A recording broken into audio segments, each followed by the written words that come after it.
गरीब के पेड़ पर जादुई बैंगन। मचलापुर नामक एक गांव था जहां रोहित अपने परिवार के साथ बहुत खुशी से रह रहा था। उसके परिवार में उसकी मां प्रभा, बहन सौम्या और बड़ा भाई राकेश और भाभी नीता थी। रोहित पेशे से किसानी करता था। वह कम पढ़ा लिखा भी था, पर उसका भाई राकेश, उसने शहर जाकर पढ़ाई की थी। इसी बात का उसे घमंड था। वह घमंड उसकी पत्नी में भी था। रोहित अपने खेत में हल चलाकर तपती गर्मी में घर आया ही था कि रोटी बनाते हुए भाभी से कहता है, भाभी, मैं घर आ गया। आज बहुत गर्मी थी, थोड़ा सा पानी दे दीजिए। और खाने में क्या बनाया है? देवर जी, मैं आपकी नौकरानी नहीं हूँ, तो पानी आप खुद पी लीजिए। और खाना मैंने आपके लिए बनाया नहीं है। मैंने सिर्फ राकेश जी और माँ जी का ही खाना बनाया है। बाकी आप अपनी बहन का भी खुद बना लेना, मुझे और भी काम है। जब देखो भाभी भाभी करके नौकर बनाने का काम करवाता है। जी भाभी।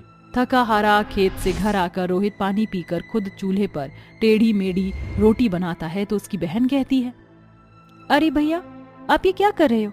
मैं बना देती हूँ खाना, आप वैसे भी थक चुके हो। वैसे भैया, भाभी इतनी बेरुखी क्यों करती हैं हमसे? घर के काम में भी हाथ भी नहीं बटाती, सिर्फ अपना काम करती हैं। कोई बात नहीं सौम्या, हम छोटे हैं। तभी सौम्या रोटी बनाकर अपने भाई को खिला देती है, जहां भाई भी उसे अपने हाथ से खाना खिलाता है। और घर की बड़ी बहू घमंडी होने के कारण आलसी भी थी। उसे किसी के जज्बातों से कोई मतलब नहीं था, सिर्फ अपने पति से मतलब रखती थी। कभी कभी तो सौम्या रोहित को वो यूं ही सुना दिया करती थी।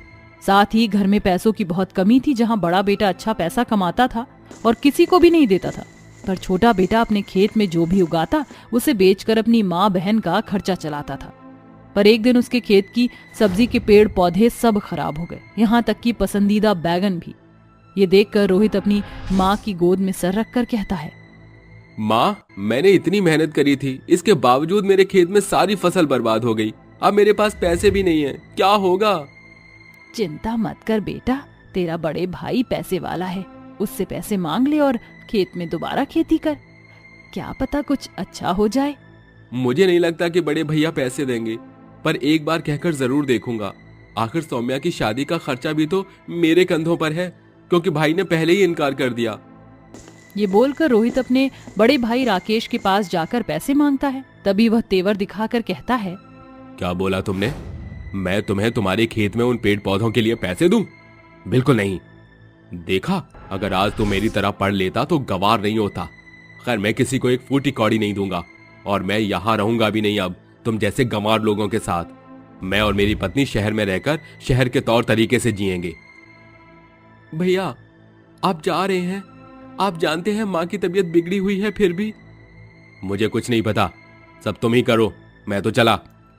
अगले 2 दिन में ही राकेश अपना सामान बांधकर पत्नी के साथ शहर की ओर रवाना हो जाता है। वहीं दूसरी ओर घर के खर्चे, माँ की दवाई, बहन की शादी को लेकर रोहित के मन में बहुत कुछ चल रहा था, क्योंकि कमाई का जरिया ठप हो गया था। वह दूसरी जगह काम भी करता है तो लोगों से काफी कुछ उल्टा सीधा सुनने को मिलता है। अपनी माँ बहन के पेट को पालने के लिए वह लोगों की सुनता है, फिर एक बार काम से निकाल दिया जाता है। ऐसे में परेशान होकर वह अपने उजड़े हुए खेत में जाता है, जहाँ उसके सारे पेड़ पौधे तहस नहस हो रखे थे। हे भगवान, आपने मेरे साथ ऐसा क्यों किया? इतनी परिश्रम के बाद भी मुझे सफलता नहीं मिली, न मेरी नौकरी रही। अब मैं अपने परिवार का ख्याल कैसे रखूंगा? उसके रोते हुए आंसू जमीन पर पड़ रहे थे। तभी जमीन से 2 जड़ निकलती हैं। एक बड़े से पेड़ का रूप ले लेती हैं, जो कि बैंगन का पेड़ होता है। दूसरी जड़ रोहित के पैर को पकड़ लेती है। तभी रोहित का ध्यान जाता है, ये क्या? मेरे पैर में ये जड़ कैसे बन गई? अरे अरे अरे, इसकी जड़ तो कहीं जा रही है, जरा देखता हूं मैं। अपने पैरों में से वो जैसे जैसे जड़ निकालता है और धीरे धीरे उस जड़ की पहुंच तक पहुंचता है, तो सामने देखता है कि उसके खेत में एक बड़े से बैंगन का पेड़ है, जिसे देखकर वो कहता है, अरे, मेरे खेत में सब कुछ उजड़ गया था, ये इतना बड़ा पेड़ कैसे आया? और इस पर तो बहुत सारे बैंगन भी हैं। रोहित चमचमाते बैंगन को देखकर 2 बैंगन तोड़ता है, जिसके तोड़ते ही वहां 2 नए बैंगन आ जाते हैं और अचंभित होकर कहता है, अरे बाप रे बाप, ये क्या? बैंगन तोड़ने के बाद दोबारा बैंगन आ गए? कहीं ये जादुई बैंगन का पेड़ तो नहीं है?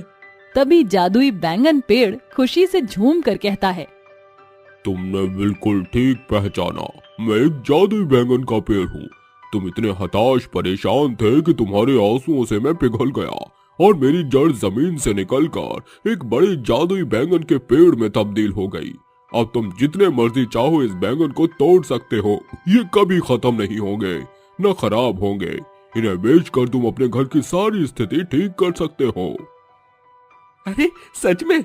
मुझे तो यकीन ही नहीं हो रहा। मेरी मदद करने के लिए बहुत बहुत शुक्रिया।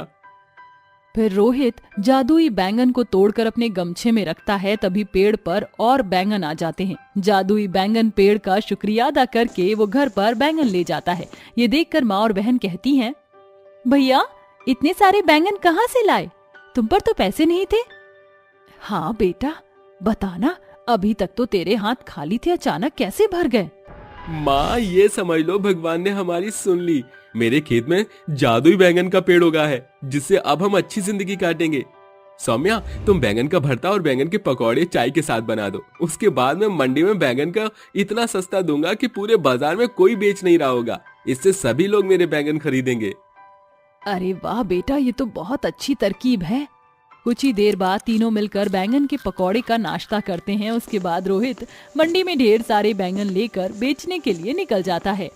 बैंगन ले लो, बैंगन 10 रुपए किलो, सस्ते ताजा ताजा बैंगन ले लो। बड़े बैंगन, छोटे बैंगन, बनाओ इसका भरता, पकौड़ा, सब्जी, अचार। बैंगन बैंगन। अरे आप तो बहुत सस्ते बैंगन दे रहे हो, जरा 1 किलो दे दीजिए।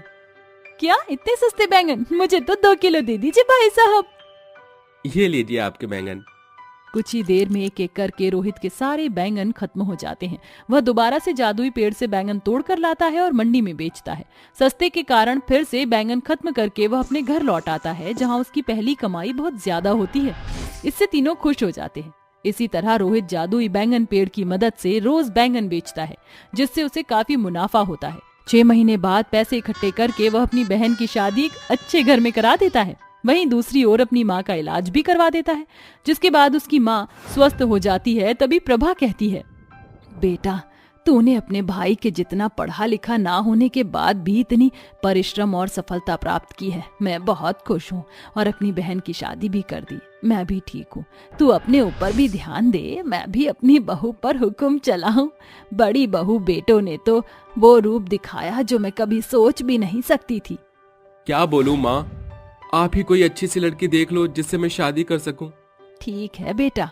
ये कहकर प्रभा रोहित के लिए लड़की ढूंढती है। वहीं दूसरी ओर रोहित जादुई बैंगन पेड़ से बैंगन को बेच देता है। उन पैसों से वह गरीब लोगों की मदद करता है और उन्हें भी खाने के तौर पर बैंगन बांट देता है।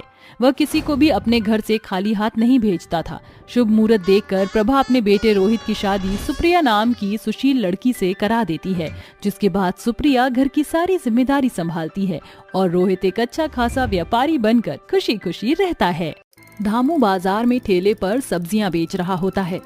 आलू ले लो, प्याज ले लो, टिंडे ले लो, हरी सब्जियां ले लो। आओ आओ भाई, आलू ले लो, प्याज ले लो, टिंडे ले लो। भाई साहब जरा आधी किलो आलू तो देना। हाँ हाँ बहन जी, ये लीजिए, अभी के अभी तोल देता हूँ। धामू आधी किलो आलू तौल देता है और उस औरत को दे देता है, जिसके बाद वह बाजार में ठेले को यहाँ से वहाँ ले जाकर लोगों को सब्जियां बेचता रहता है। इसी प्रकार उसका रोजमर्रा का खर्चा चल रहा था। शाम होते होते धामू कमाए हुए पैसों में से कुछ दवाइयां खरीदता है और घर को लौटने लगता है। अरे भाई, रात हो गई है, मेरी पत्नी और मेरे बच्चे मेरा इंतजार कर रहे होंगे। धामू जैसे ही घर पहुँचता है, उसकी तीनों काली बेटियां घर में साफ सफाई और खाना बना रही होती हैं। अरे मेरी बच्ची हो, तुम इतनी छोटी सी उम्र में घर के काम क्यों कर रही हो? पिताजी, माँ की तबीयत बिल्कुल भी ठीक नहीं है। सुबह से सिर्फ आपका ही नाम पुकार रही हैं। हाँ पिताजी, आज उन्हें दवाई लिए हुए पूरे 1 हफ्ता हो गया है। पिताजी, आप पहले माँ के पास चले जाइए। जैसे ही धामू निर्मला के पास जाता है, निर्मला दर्द से करहा रही होती है। देखिए जी, मेरा कुछ नहीं पता कि मैं कब इस दुनिया को छोड़कर चली जाऊं। हमारी 3 बेटियां हैं, अब आपको उनकी जिंदगी बनानी है। मुझसे वादा करो कि आप हमारी तीनों बेटियों की परवरिश अच्छे से करोगे। मैं तुमसे वादा करता हूँ निर्मला, मैं अपनी तीनों बेटियों की परवरिश अच्छे से करूंगा, लेकिन तुम ऐसा कुछ मत कहो, तुम्हें कुछ नहीं होगा। धामू इतना कह ही रहा होता है कि तभी अचानक से निर्मला की आंखें बंद हो जाती हैं, जिसके चलते धामू बहुत फूट फूट कर रोने लगता है। धामू अपनी पत्नी निर्मला का अंतिम संस्कार कर देता है, जिसके बाद वह सब्जी बेचकर अपनी तीनों बेटियों को पढ़ाने लिखाने का काम शुरू कर देता है। मेरी बेटियों, मैं चाहता हूँ कि तुम अपनी माँ का सपना पूरा करो और पढ़ लिख कर कुछ बनो। मैं तुम्हें किसी काबिल देखना चाहता हूँ। उस दिन के बाद से धामू दिन रात मेहनत करता है और सब्जी बेचने के साथ साथ वह एक फैक्ट्री में काम करना भी शुरू कर देता है। देखते ही देखते कुछ समय बीतने लगता है, जिसके चलते उसकी बेटियां शादी के लायक बड़ी हो जाती हैं। एक दिन धामू फैक्ट्री में काम कर रहा होता है। जिस मशीन में धामू काम कर रहा था, अचानक से वह मशीन खराब हो जाती है और धामू के दोनों हाथ उस मशीन के अंदर आ जाते हैं, जिसके चलते वह बेचारा अपाहिज हो जाता है। पिताजी, पिताजी, ये क्या हो गया आपके हाथों को? पिताजी, ये सब कैसे हुआ और किसने किया? बेटी, इसमें किसी की कोई गलती नहीं है। मेरी ही गलती की वजह से मेरे दोनों हाथ मशीन में चले गए और मैं अपाहिज हो गया। नहीं पिताजी, ऐसा मत कहिए। आपके दोनों हाथ अभी सही सलामत है। हम तीनों बेटियां आपके दायां और बायां हाथ हैं। बेटियों, मैं तुम्हें पढ़ा लिखा तो नहीं पाया, लेकिन तुम्हारी शादियों के लिए मैंने कुछ पैसा जोड़ा है। तुम शादी करके अपना घर बसा लो। आपको इस हालत में कैसे छोड़ सकते हैं पिताजी? अरे बिटिया, बेटी तो पराया धन होती है। एक ना एक दिन तो उन्हें जाना ही होता है। तो क्यों चिंता करती है मेरी बच्ची? धामू की तीनों बेटियां उसकी बातें सुनकर रोने लगती हैं, जिसके बाद बेचारा अपाहिज धामू अपनी तीनों बेटियों के लिए रिश्ते ढूंढना शुरू कर देता है। लेकिन कई कोशिशों के बाद भी उसे अपनी बेटियों के लिए कोई अच्छा रिश्ता नहीं मिल पाता, क्योंकि उसकी बेटियों का रंग सांवला था। अरे भाई साहब, क्या बताएं तुम्हें, आजकल कोई भी काली या सांवली लड़कियों से शादी नहीं करना चाहता। सबको तो अपने घर में गोरी बहू चाहिए।